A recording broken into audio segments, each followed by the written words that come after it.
I have one question, sir, that from the times of Babuji till today, things have changed materially, and perhaps it is going to change in the future. What is one thing that we should never lose in our focus? The one thing we should never lose is the hand of the master. Metaphorically speaking, I am always holding his hand. And what I think is always true in reality. If I lose sight of that, Gaela. You see, Babuji warned us, Abhyasis. He said, the Guru is so loving, kind, generous, compassionate, merciful, that once he takes hold of a Abhyasi, it is impossible for him to cut that relationship. So everybody was happy. He said, but I am telling you, you can cut it at any instant of time you wish.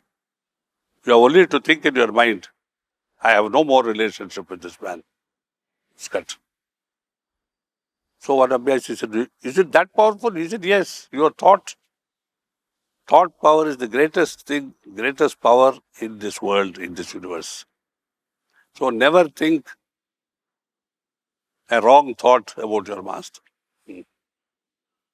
Never think you don't want him. Because if ever you think in your mind, I don't want this guy, you will not have him. And even though he may be in your presence, you will never be able to find him again. You know, I read a story about Narada and how he became egotistic. You know, he heard the wailing of somebody and he descended on earth and found a very pretty young lady weeping. And there were two very old people lying on the ground, unable even to lift themselves up. You know. And Narada said, such a beautiful lady like you, who are these? She said, they are my children. He said, oh, I don't believe it. How can you look 18 and ravishingly beautiful? And these old, you know, almost decaying people, your children? He said, yes, they are my children. One is dharma, one is karma, or something like that, you see. Because with the onset of Kali Yuga, dharma has gone, become corrupt. Karma is not done. So they have attained this paristiti. So Narada said, what can help? She said, I have tried everything, but Narada, can you do something? Narada said, my dear, I can't do anything, but a prayer to Lord Krishna will help. So she said, Munivar, why don't you pray to Lord Krishna? He said, oh, Lord Krishna is always accessible to me. I know him intimately, you know, he's like my friend. That arrogance cost him Lord Krishna. He went looking for Lord Krishna, he could not find him. He went through so many worlds, could not find him. Finally, he set up a veil. Oh Lord, why are you hiding yourself from me? And Lord Krishna appeared and said, my son, when was I ever away from you? I was always there with you. You never saw me. Because your arrogance about my accessibility drew a parda between you and me. So Narada could not see Lord Krishna. Even though he was there, pratyaksha, as we say, present every second, millisecond of Narada's existence. So it is never good to be proud of these things. Never, see, you must be happy to be an Abhyasi. You must be grateful that he has accepted you as his Abhyasi. You must always offer thanks to the Lord for providing such a master for your assistance. But to be proud, never. To boast about it, never. And I don't know, you see, when I was going first time abroad after joining the mission, my master told me, you go do some work there, you know, you're going to Europe. They will expect you to give talks. You prepare something and go. My father wrote to Babuji and said, you will be happy to know my son is going abroad. Babuji wrote back to him and said, I'm happy to tell you my son Parthasarathi is going abroad. And my father was very angry. He said, even my son he has taken away from me. It was possible probably to tell my father, don't say my son. You are a trustee. He is given to you as a trust for you to bring up properly, to educate, and then hand over to him. So when I told this to my father, he said, you have also joined forces with him. It took him 3 days to calm himself again. So Babuji had a way of, cutting these threads of relationship, possession, ownership. And it was very helpful. Once you realize, you see, then nothing is really yours. And he was explaining this to some overseas abhyasis. They said, but my house is mine, master, and I have a nice car, and I have a beautiful wife and 2 kids.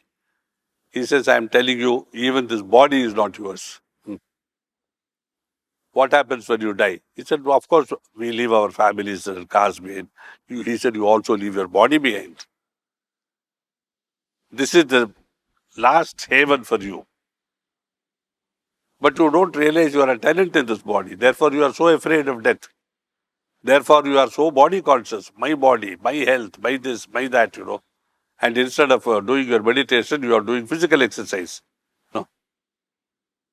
He said, when you run, there must be a place to which you are running. Otherwise, our bullocks, they grind corn, they produce oil seeds, oil from oil seeds. They go round and round the chakki, going nowhere. That's what in modern life we do most of the time. We are running furiously to stay where we are. That is what work is, today's work. I have got to finish this project. Instead of the body running, the mind is racing. From morning 4 a.m. one day to morning 6 a.m. of 6 days later. I finished my projects. So you take a lot of running to go nowhere. You are thinking a lot to do nothing. And that nothing is also a lot of money. Because the zeros and ones of which your whole project is composed, if the electricity fails before you save it, it's all gone. Isn't it? So I have ones and zeros in my body too. Ones are my egos, zeros are my nothingness, about which I'm so sad. We don't understand that in body language, in the language of health, life itself, without both, you have nothing. You can't have a computer language of only ones, no zeros at all. Similarly, in life, pleasure and pain, health and little ill health, ups and downs. Without this, there is no life. When Babuji gave us the maximum, accept miseries as blessings of God, this was the meaning, that there will be miseries. There will be ecstatic moments. Don't love this and hate that. Love this and hate that, and you will find it becomes a simple line, no ups and downs, no curves, and even equable life of equanimity, serene. But we don't want miseries. You can have nothing without two. Even the thinnest paper will have 2 sides. To understand that, it is difficult to explain. So Babuji said, accept miseries as blessings. Because nobody thinks of accepting blessings and thanking God. They are our birthright. I deserved it, So this is the tragedy of spirituality, that we don't honor and respect the Master and be grateful to him for all that we have received, irrespective of whether it is good or bad. Babuji said, for everything you have to thank the Master. Somebody said, Babuji, should I thank you if I get very sick? He said, yes, if you live to talk about it, you must thank. Because without his grace, without his mercy, you would not be alive to talk about it. Not disease, but death would have come to you. See?